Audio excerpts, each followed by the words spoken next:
In this week's edition of The Land, we analyse the big news that Coles has formed a partnership with farmer-owned dairy cooperatives Murray Goulburn and Norco. We also had the news that global mega band Daft Punk will launch their new album at the We War show of all places, and that the new Sheep Health Statement is one step closer to being released, with a draft of the document sent to state government agencies. We also attended the second last Local Land Services consultation workshop in Mossvale, where I caught up with the chairman of the Stakeholder Reference Panel, John Kennery. It's been an interesting process, and in the process we get a lot of the same questions. We get a lot of angst from some quarters, but we've got some valuable input too. Our national and environment technology writer Matt Kaywood also saddled up for the annual Cavanandra Caird draft through the Snowy Mountains.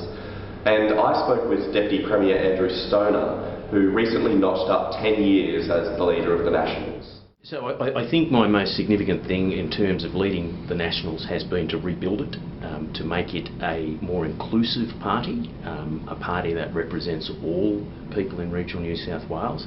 That's translated into electoral support, which has tended to unify the regional vote in New South Wales.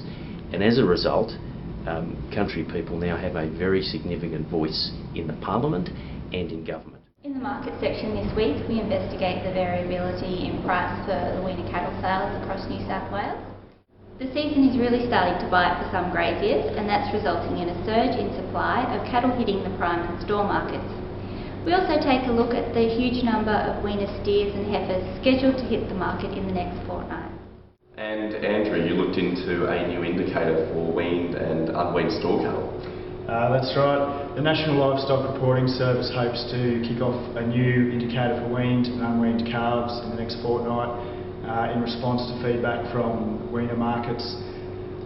It might help shed some light on one of the big questions about this issue, which is whether there is a worthwhile premium for growers in weaning calves. Catch up on the full interviews with John Kennery and Andrew Stoner at theland.com.au. And until next week, follow us online, via our Facebook page or on Twitter.